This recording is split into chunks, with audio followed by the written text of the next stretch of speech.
Hey everyone, how's it going? This is Michael for Spirit Comics. Welcome to my channel. I'm just going to try to adjust this a little bit to make sure it's... Yeah, that looks better, I think.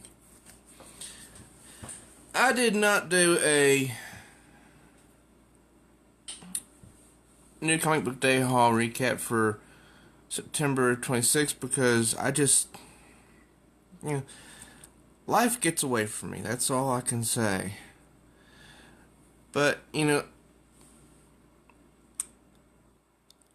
if anyone claims that life never gets away from them or anything like that, then I'd say they're lying. So, anyways, if you're new to my channel, please do subscribe and, smack that notification bell hard like She-Hulk so you won't miss any new uploads. Because if you don't make sure that notification bell is clicked, then you definitely won't get any new uploads. And sometimes even when it is clicked, still, the notifications don't come. Or, I've heard that. And please do like and share this video with others so they can enjoy as well. And don't forget to comment. Now, this is not shilling, or this is not promoting. This is just telling you what's going to happen here in Huntington, West Virginia, the next 3 days, from October 5th, 6th, and 7th. SubasaCon, the largest anime convention in West Virginia. See, that's the card right there. And as it says here, West Virginia's biggest anime gaming and cosplay convention. And you can find out all the information on the website SubasaCon.org.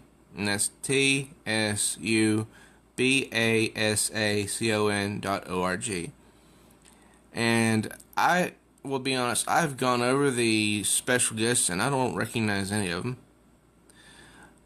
I have looked at the events and some of them look interesting, and I plan to check out some of them because this is all new to me. This year's theme is fantasy role-playing games. Swords, sorcery, dragons, and dungeons celebrate the magic of fantastical escapism. What comic books need to be. Escapism. So, I plan to take plenty of pictures when I can, and I will share them later on. Now, here's what I got on September 26, 2018. First off was the Marvel free previews. Fantastic Four number 5. Ben Grimm and Alicia Masters get married. Or at least that's the way they're promoting it. And that's the way it happened in, I think, Fantastic Four number 1. The proposal happened. But will it happen come issue number 5?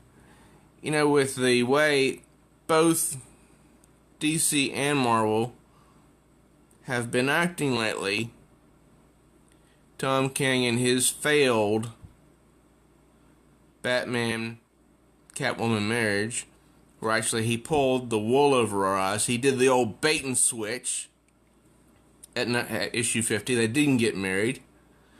After all those preludes to the weddings issues, and then before that, Marvel Comics did the marriage of Colossus and Kitty Pryde, which didn't happen.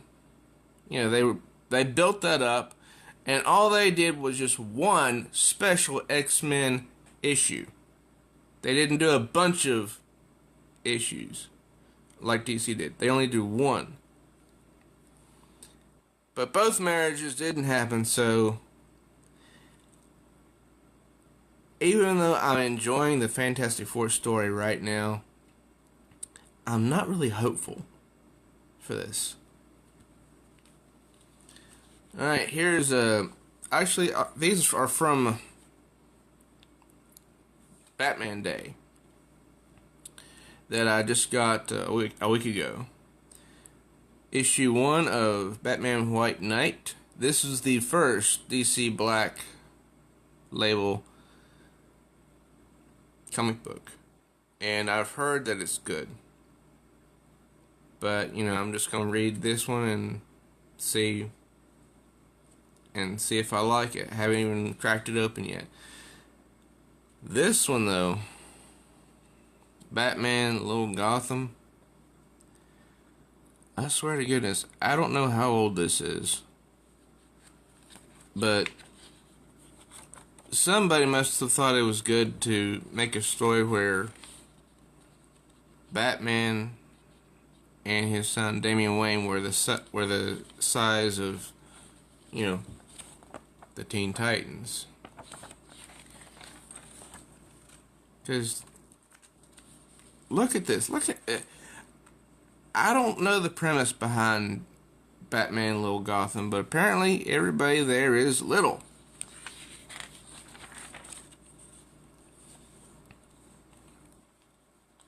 Batman seems to literally, he's dressed up in a suit and tie while having the hood on. I don't think this, I'm not sure if this particular title is in publication anymore. Goodness.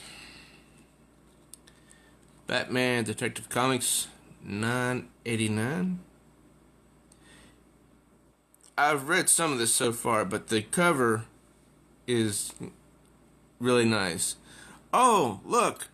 Batman, now we're twins, because he burned half of his face. Batman Beyond number 24, written by Dan Jurgens. If you're not getting this, you should be, because Dan Jurgens is a great writer.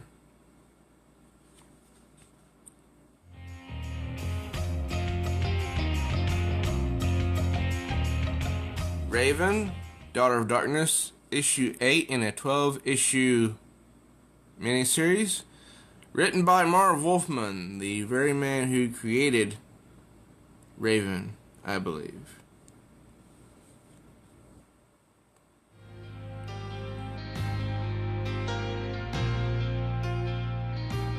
And here we have the variant cover for Wonder Woman number 55, written by Steve Orlando.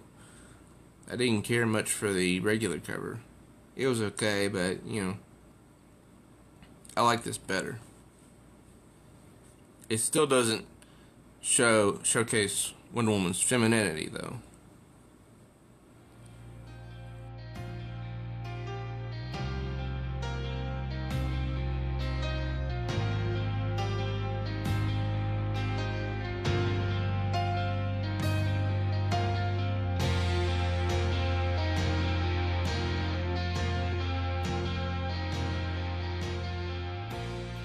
From Marvel Comics, Extermination number 3.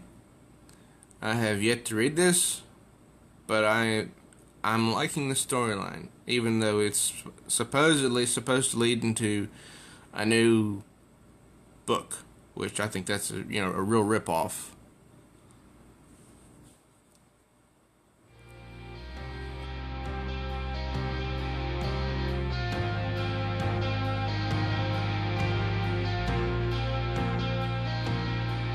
Domino, annual number 1. Now, this is written by Gail Simone. I am loving Domino. I really am. And originally, to my knowledge, this was going to be a limited issue series. I mean, a mini-series. But they decided to continue it, I believe so. She gets an annual. And this is the regular cover, which I think is much better than the variant. And the variant is by Frank Cho. And I generally love his work. Also from Marvel, Peter Parker, The Spectacular Spider-Man, number 310, written by Chip Zardusky? Wait a minute. Where's all the other names on the front here? Oh, wow. Chip Zardusky took this one on, apparently, by himself this time. Look. Writer, artist, and variant artist, Chip Zardusky. There's the letter for the variant cover, and the cover artist Mike McCone and Dean White. Wow, that's something else. So let's take a peek at the peek at the art. Oh, that's pretty good art. I haven't gotten into the story yet, but I like the artwork.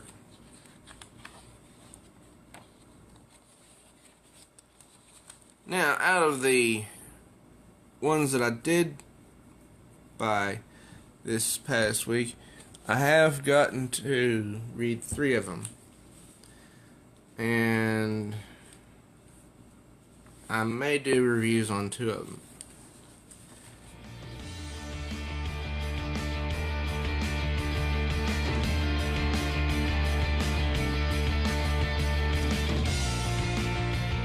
X-Men Blue number 36. This is the variant cover.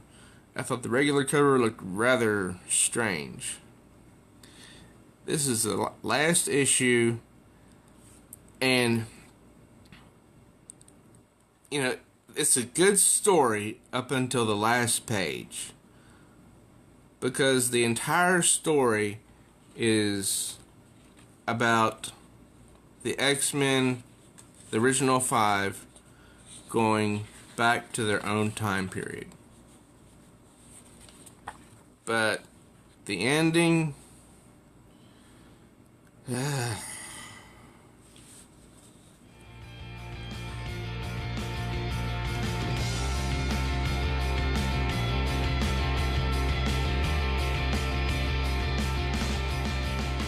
from Dynamite Comics. Vampirella meets DEJAH THORIS. Now, if you don't know who these 2 women are, then, well, you could just, if you don't know who these women are, you could get this for the story alone and enjoy it, because, hey, they're good-looking women.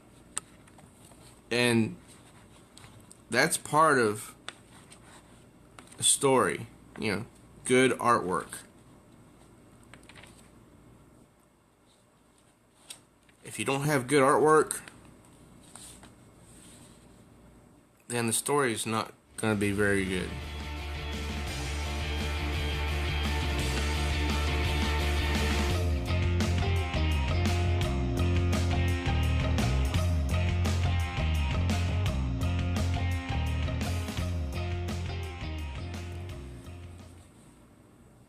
Lastly, from Marvel, this is X-Men Red number 8.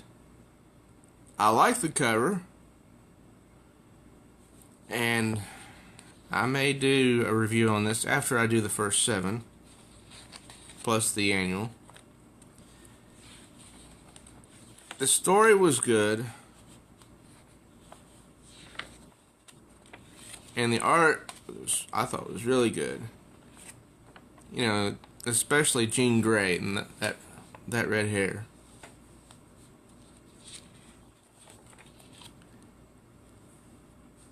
And this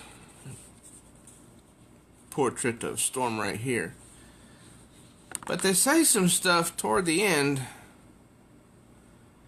that just made me go, huh? Which, even in the context of a fictional world, didn't make sense to me. But, you know,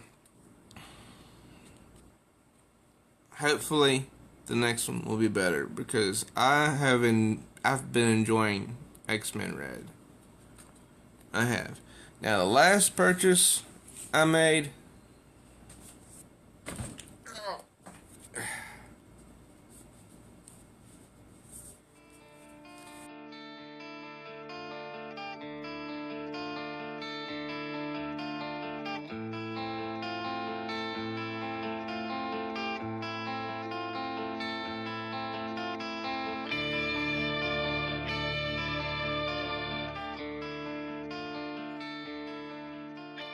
was Death Note, Black Edition.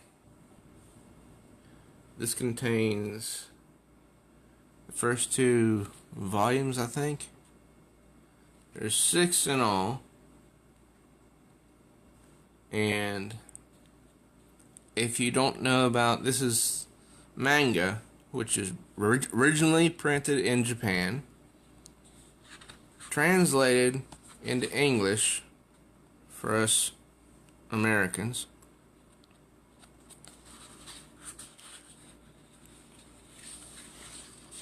Black and white art, very nice. And even here, if you notice, somebody thought to put in a little piece of help. It says, read this way, which means you read from left to right.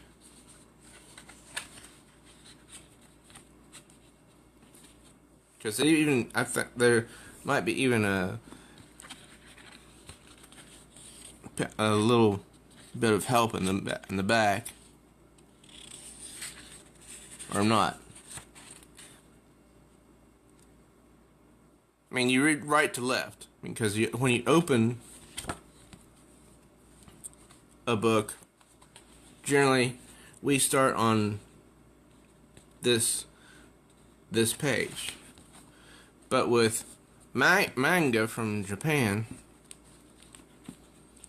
you open up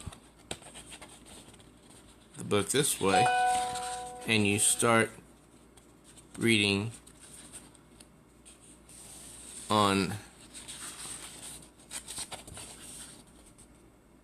this page.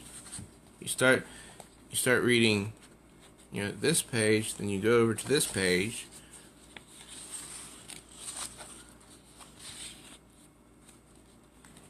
and I find it to be an interesting change. It's not impossible to read right to left. Some people may not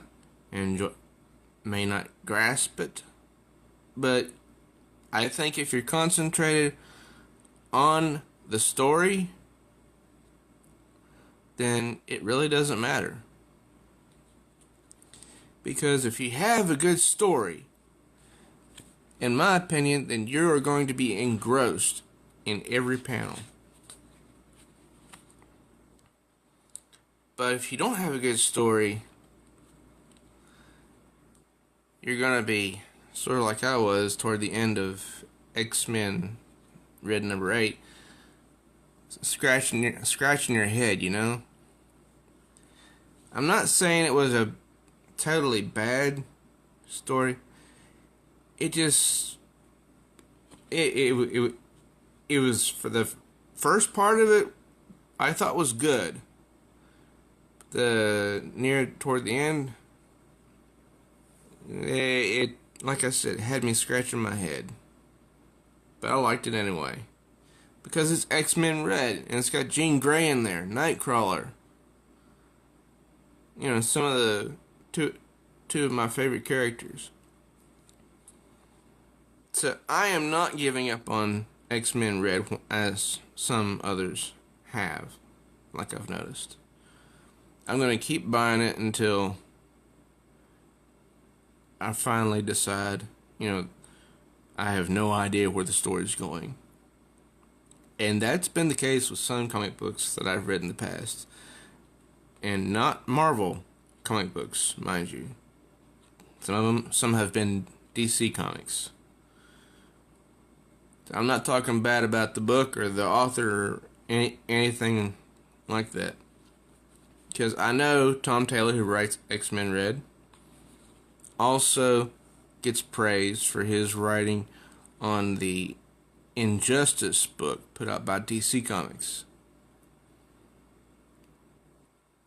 So, that's what I have to say for this new comic book day haul recap. I hope you enjoyed it. If you're new to my channel, Spirit Comics, please do subscribe and And smash that notification bell like She-Hulk so you can be notified each time there is a new upload. And please forgive me that I'm getting lax on my reviews. I plan to do those. I plan to catch up on those after Tsubasa-con. Please do like and share this video with others so they can enjoy it as well. Don't forget to leave your comments. I am Michael for Spirit Comics. Till next time, true readers.